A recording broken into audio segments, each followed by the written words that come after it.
Sahabat yang dikasihi oleh Tuhan Yesus Kristus, mari sekarang ini kita berdoa. Kami datang kepadamu mempersiapkan diri untuk mendengar sabdamu. Nyatakanlah kehendak-Mu dalam kehidupan kami. Kami mohon dalam nama Bapa, Putra dan Roh Kudus. Amin. Sabda Tuhan terambil dari kitab Keluaran 33 ayat yang ke-11a. Dan Tuhan berbicara kepada Musa dengan berhadapan muka seperti seorang berbicara kepada temannya. Sahabat yang dikasihi oleh Tuhan Kristus, ini sesuatu yang wow ya, luar biasa banget. Manusia bisa berhadapan-hadapan ngobrol sama Tuhan seperti seorang teman.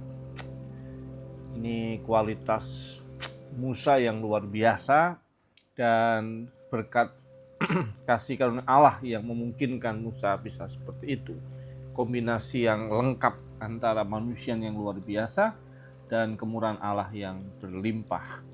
Nah, kalau kita ngomong soal Musa, mari kita belajar juga ya soal beberapa hal yang penting menurut saya. Yang saya bayangkan adalah Musa itu orang yang disebut, kalau saya menyebutnya sebagai anak sial gitu ya. Kenapa saya sebut sebagai anak sial? Dia lahir di waktu yang tidak tepat. Dia lahir di waktu pemerintahan sedang memerintahkan. Jadi Fir'aun memerintahkan supaya semua anak laki-laki Ibrani, orang Israel, harus dibunuh. Dan dia lahir di masa yang seperti itu. Itu kan betul-betul anak sial gitu ya. Anak lahir di masa pandemi itu sesuatu yang gitu kayak sial, kamu kok lahir di waktu yang susah sih nak gitu ya.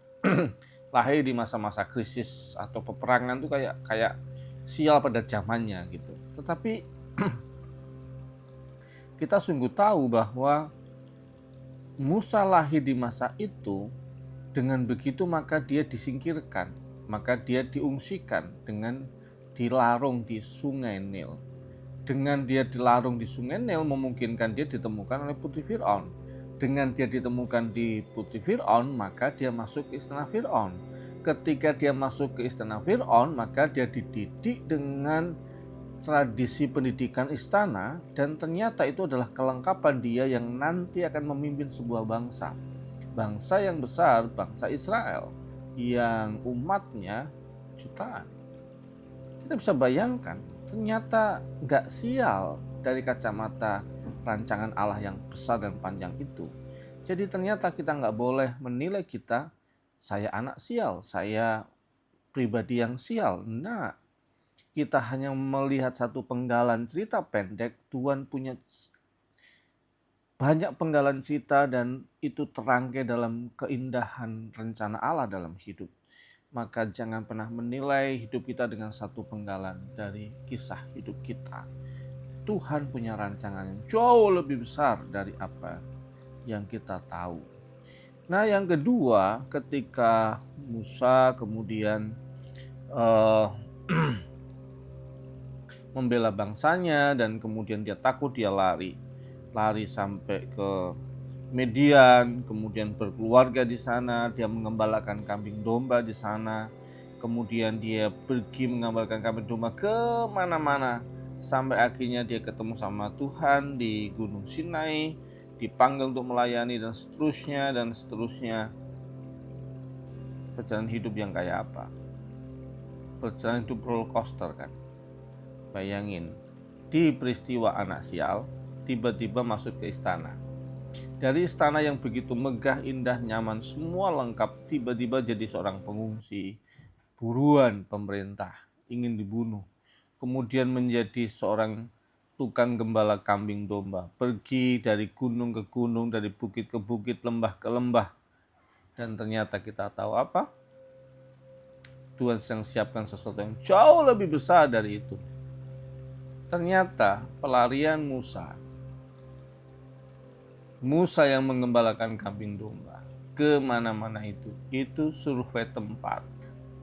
Ternyata itu daerah yang nanti akan dia lewati. Saatnya nanti ketika dia harus bawa bangsa Israel dia akan melewati dan dia sudah tahu daerah itu. Jadi ternyata ketika dia susah dalam posisi mengembalakan kambing domba, Tuhan sedang taruh survei tugas Musa untuk memetakan peta perjalanan hidup mereka, sebuah bangsa besar. Jadi ketika kita sedang menghadapi situasi yang buruk, penugasan yang tidak mudah, dan kondisi hidup yang seperti itu, Tuhan sedang bilang sama kita, survei dulu, jalani itu.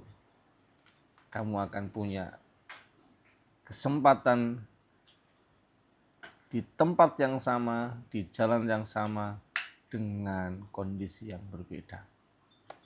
Semoga kita tahan di saat Tuhan bilang, survei tempat, survei lokasi, aku mau siapkan yang lebih besar dari itu semua. Semoga kita menghayati panggilan kita seperti perjalanan Musa. Tuhan Yesus memberkati. Amin. Mari kita berdoa.